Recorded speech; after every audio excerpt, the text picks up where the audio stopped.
Well, here's the interview that the Biz News tribe has really been waiting for. Dr. Frans Cronje, who is a political scientist and chairman of the board of the Social Research Foundation, will be giving us his thoughts on Election’24. We've got, enough of the results now to have a very good indication that the poll from the SRF was incredibly accurate, despite all the naysayers. We'll get more insights from Dr. Frans himself in a moment.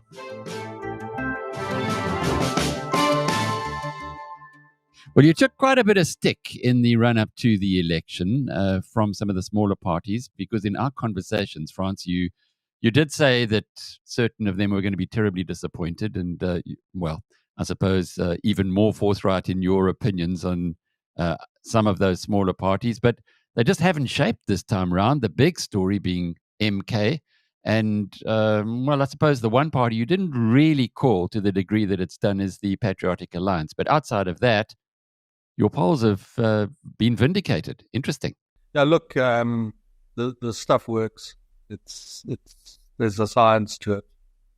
The whole polling community was very good. And the people at Ipsos were very close. Mark data and what Bill Johnson did there was very good. The Oppenheimer family and the Brenthurst initiative was very close. And the SRF stuff was also close. And I mean, even on the PA, if you take into account the margin of error that we had on the Western Cape, it was inside the margin. I think I just want to say too that a lot of our work was done by a company called Victory Research, run by a guy called Gareth van Onselen. These guys, they must be the best in the world at this now, because what they managed to do is this wasn't a normal election, one where the ANC was, going to step down from 57 to 54. It took a 15-point dive, and they called that right. That's amazing. The second thing is they saw that MK was a thing and that it would be big. Now, we knew that before because we knew the popularity behind Zuma. So when he launched, it was obvious that something was going to happen.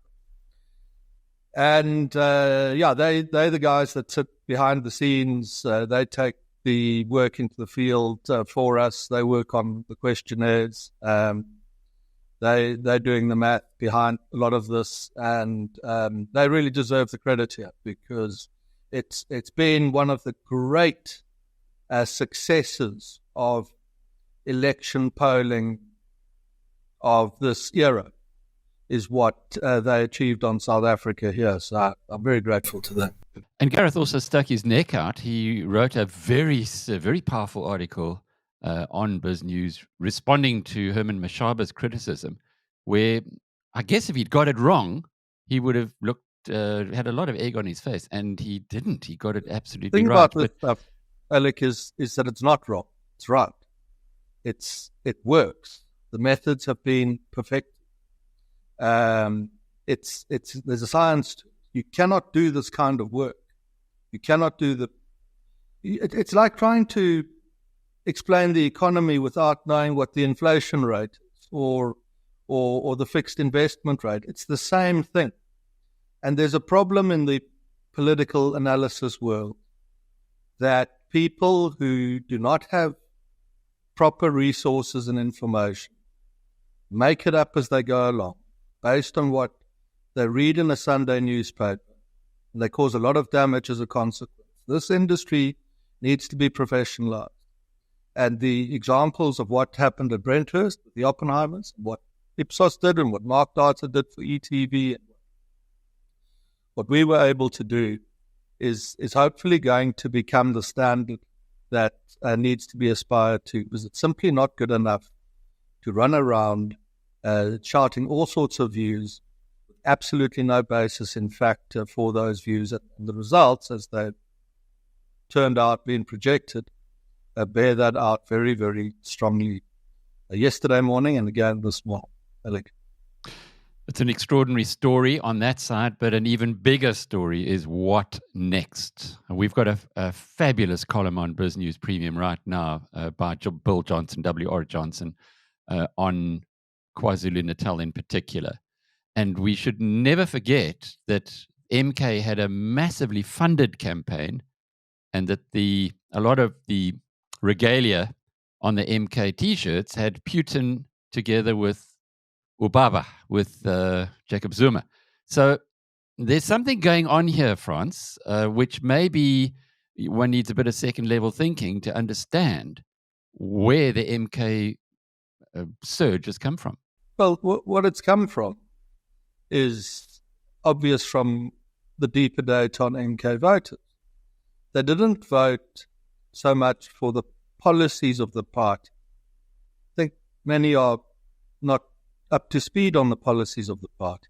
If they were, they wouldn't find them attractive. MK voters voted, amongst other reasons, but importantly for this reason, that they felt alienated.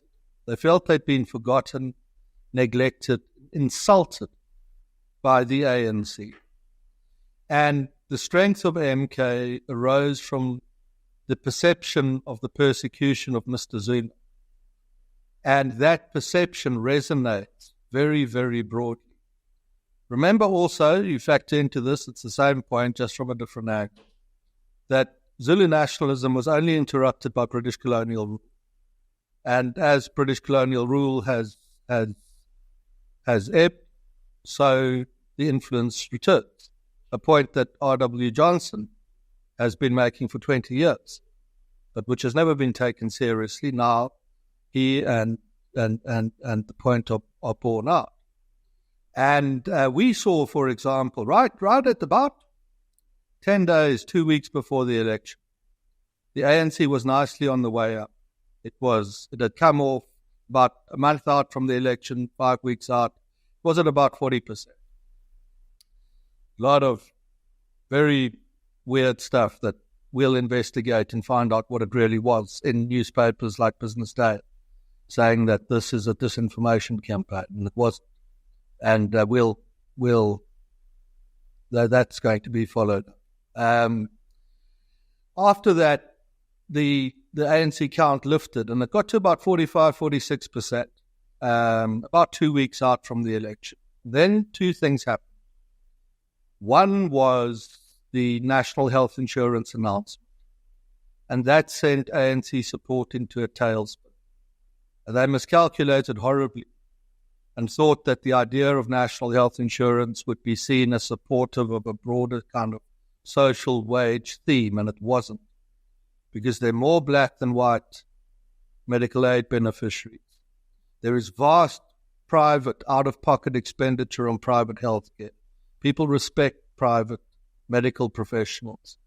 Even in poor communities, it's one of the few people you can go and see that you can trust will deliver a high quality of service to you. And the ANC seems to be completely ignorant of aspiration. One of the things people aspire to, in aspiring to a middle-class standard of living, is the idea of private health insurance, kind of amazing products that are made available by great South African entrepreneurs like Mr. Gore at Discovery. And when the ANC went after NHI, it absolutely alienated the established and the aspirational middle class, which were markets that was already very weak in. And we saw it die. At the same time, the Constitutional Court, or within a couple of days, rules that Mr. Zuma cannot stand for Parliament. And electoral authorities in South Africa are busy playing politics. As it turns out, not focused on running efficient elections, point we'll get to. And that absolutely just supersized the perception of the persecution of Zuma. We saw MK day after day. This is why you've got to do it every day. We saw MK support jump, 2-3 percentage points over a short period of time. And the ANC was comfortably headed for a 46 or a 47. Had it not done those two things, it would have got its 46 or 47. But that sent it into a dive. Third thing that I think hurt it badly was the incompetence of the IEC. There were a lot of places it was difficult to vote. I spoke to people who've been in polling stations. Some even called me and said this was the most incompetent election they'd seen. And opposition voters in the main were more motivated than ANC voters who were greatly disillusioned, been coming for 15 years in their party. Maybe we'll estimate it later on, but I think the ANC lost, on the differential turnout. It lost another point or two, maybe more, at the hands of the IEC. Now, those three events, NHI announcement, the Constitutional Court saying Zuma can't go to Parliament, and the IEC, I think that took, and markets had priced the election at about 44-45%. That's why the rand did a little bit yesterday, and bonds. And I think that wasn't there, that it's lower than that, consequence of those three bits. Alec. Isn't that interesting in that you have a look at what's happened in the United States with Donald Trump, a similar situation to that of Jacob Zuma. The courts found him guilty on all 34 charges on the whole Stormy Daniels porn star affair, and his ratings have just been climbing and climbed even more after yesterday's results. So it's so interesting that we're getting this situation now. But let's dwell on Zuma, and in particular in KwaZulu-Natal. If you have a situation where we don't know what the final outcome is going to be, but MK will be pretty close to the mid-40s or maybe even higher, it appears, from where we are right now, and you can guide us on that.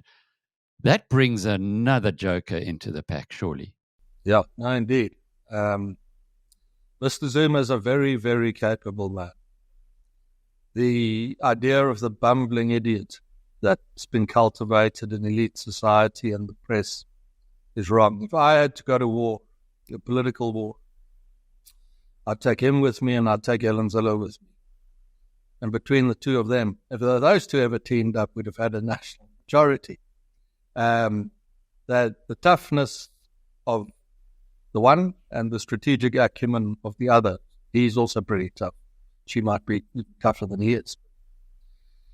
So you're dealing with a master. Who's again performed very well. What do you do now with this if you're the ANC? One option, we started to cast it as the Chernobyl option for the ANC, is that disillusioned, still in my phone, disillusioned and shattered Mr. Ramaphosa exits, and his crowd, whatever that is, melts, and the EFF is storming back. Paul Mashatile has a strong EFF caucus in the ANC and outside, and maybe MK back in some form or another. And what the ANC has done is set up its Chernobyl, and it's going to melt down. Already, Alec, 70 ANC MPs are not going back to work next week. Just at That's National 70 Assembly. people who, within a month or two, are going to get letters from their banks that they can't pay the bond. Their kids' school fees. These aren't, in the main, people who are going back to their successful careers in law or their businesses. And they know where the bodies are buried. If you let the EFF and MK back into this now, this without them back, you let them back, the conflict over resources and the like will be spectacular. What will also happen is that MK and EFF's return will utterly alienate the middle classes, what the ANC still has. It will greatly embolden middle classes that are already in the opposition. It will see an absolute surge of support for South Africa's civil society groups to fend off any malfeasance that will now be cooked up in whatever way that will happen. And the aspirant middle class, which is the ANC's last hope of avoiding annihilation, will be alienated. And the odds are the ANC doesn't survive. Now, there's a bit going around on Twitter, I'm told, a call my colleagues made when I headed the Centre for Risk Analysis in 2012 with them, that the ANC loses the election in 2024. And mention that only because we do this stuff properly. There was a lot of data that went into that. If the ANC goes for this option now, surrenders Mr. Ramaphosa, lets the EFF back in, lets MK, it's Chernobyl, the ANC, and it's over for that. I think the country will be much better off than people anticipate. Will be harsh. I mean, capital markets are going to hammer us. It will be a tough few years, but I think the country comes out a bit battered, but we're a tough people, been through terrible things for hundreds of years, literally. The country will come out the other side. Public opinion's very moderate, very solid. And reach another election, there will be a stark choice for voters. There'll be no fences. There'll be a stark choice between absolute devastation, which is what the brand of the ANC will be, versus a clear alternative, which is what the centrist opposition present. So Chernobyl is the one option. To avoid Chernobyl, the ANC's count is so low it can't do a deal with the rats and mice. It's got to do some deal with the DA. Now, those deals can take many forms. You can have a coalition in the way people think of it. Everyone's in government together. That's one thing. You can also have a not quite as ambitious an initial relationship where the ANC elects a president with the minority of the vote in Parliament. You don't need a majority of members of the House to elect the president. You need a majority of votes cast, so tactical abstentions on the part of the opposition can bring that about. And the ANC could be told, listen, you elect Mr. Ramaphosa. We don't do this with anyone else. You elect him and you appoint the cabinet. In exchange, you give us key portfolio positions in Parliament, chairmanship of the committees. We agree on the appointments of competent directors general. We get the speakership of Parliament. And that's a nice balance of power. You can also have a deal that falls between those two extremes. But these are the options. If the ANC takes the latter option of the deal with the DA, there is a prospect that it will remain an influential future member of a South African coalition government, perhaps for years to come. Otherwise, this is pretty much the end of the road. Fascinating stuff. Thank you for those insights. And again, for clarifying that it isn't an all or nothing. It isn't we're going to go together in government, but actually there are many different steps along that road, potentially. Many degrees of this. And the parties must decide what works for them. But some broad advice is if you want this deal to hold, you've got to give the partners almost everything that they want out of the deal, not great sacrifices. So the ANC wants to be in government, needs that. So you try and accommodate that as far as possible. The opposition needs to demonstrate to its supporters that it is successful in countering malfeasance, corruption, ineptitude, incompetence. It can do so very effectively with parliamentary committees, the Speakership of Parliament, and the like. That doesn't mean they have to stay in separate blocks, though. You can have some overlap here and there. But a centerpiece of the first point of coalition negotiation has to be, how can we accommodate each other both to get most of what we want out of this? This that we must all sacrifice our principles is never going to hold. It's not the right way to do it. Second point that must be made in the negotiations is to say, a second point, is that this is the one coalition deal that works for the country, for the reason that the two anchor tenants, the DA and the ANC, find it difficult to fish in each other's ponds. So they won't really compete for voters. The ANC cannot get back into the established middle-class market the DA commands, completely multi-racial market, because the established middle classes are shell-shocked at the consequences of ANC government. The DA cannot easily fish in the aspirant emerging middle-class part. of chiefly young black people, immigrants out of urban areas, because the DA has been so stigmatized by the mainstream media. So this is quite a good deal. It's a balance of power. If the ANC's behavior in this arrangement is abhorrent, the DA will have easy exits to say to people, we tried, but they just, it's too damaging, and we're out. Then the ANC government collapses. And then there's a door. And the door for the ANCs, there is MK. There's the EFF. Go and do it. We'll meet you in 2029 if you're still around. On the other hand, if the ANC feels the DA is overzealous, it can contrive majorities in Parliament with EFF to remove the DA from the committee. So now we have a balance of power. And something to take into account in these negotiations is not to rush too quickly now. Let's look at this over 10 years. Let's understand, which is correct, that there is one deal that makes a unitary SA state succeed.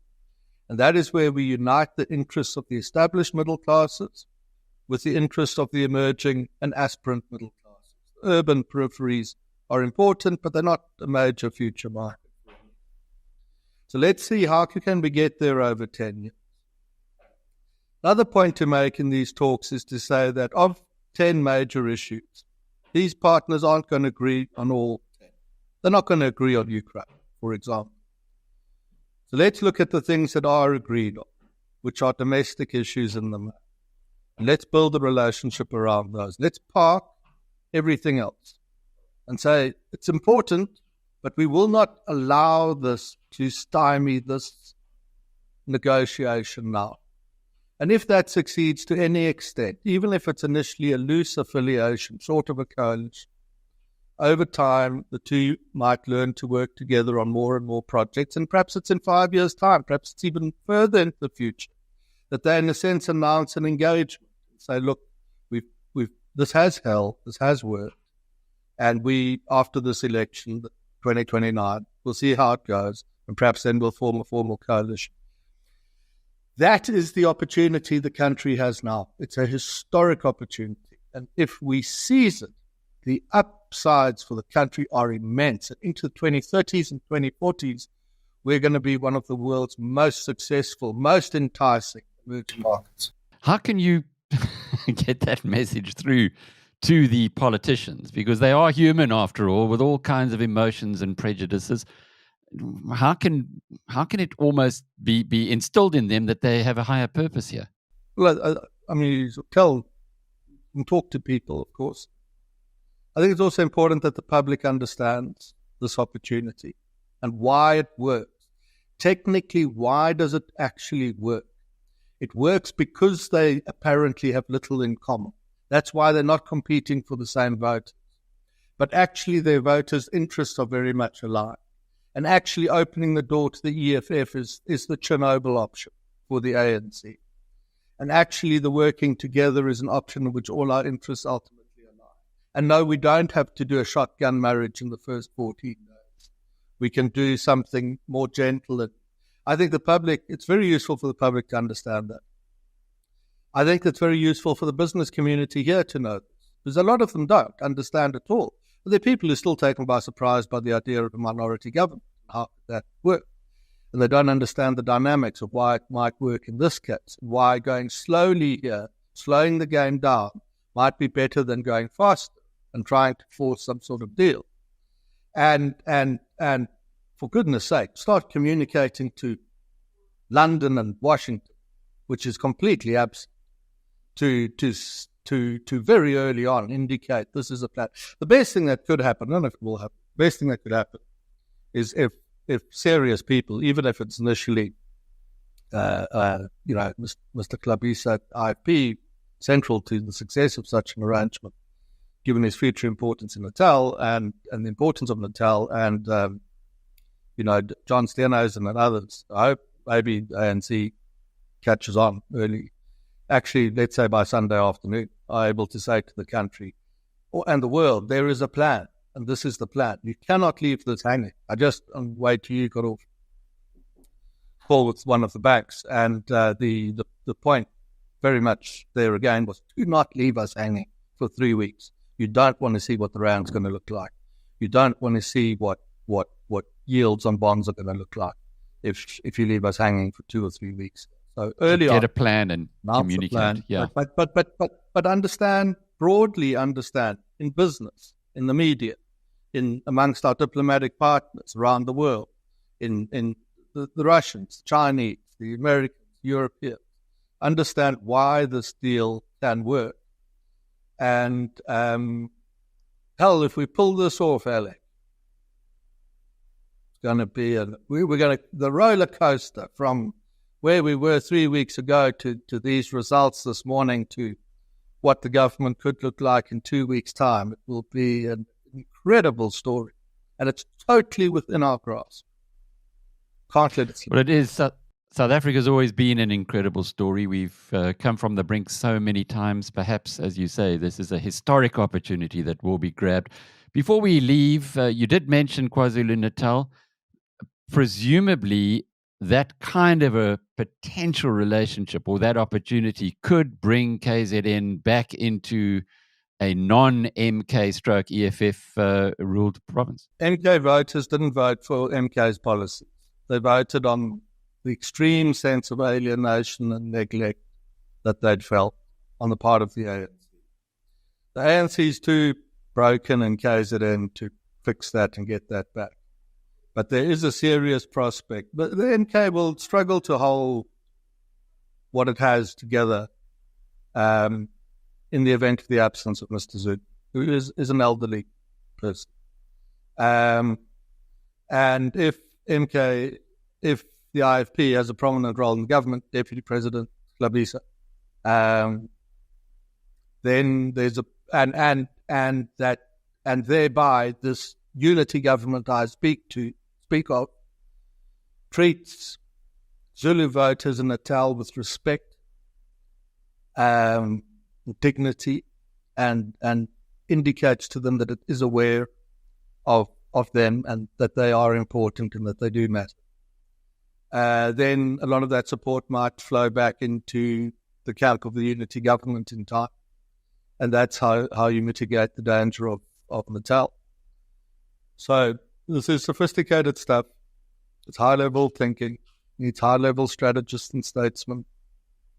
I mean, Mr. Labisa at Inkatha ticks all those boxes.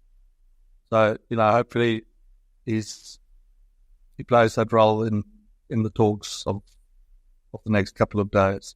And then you can put the pin back into the hand grenade that Natal has become. Just to close off with, there were some predictions that the DA would go below 20% in this election. It hasn't. It's gone the other way.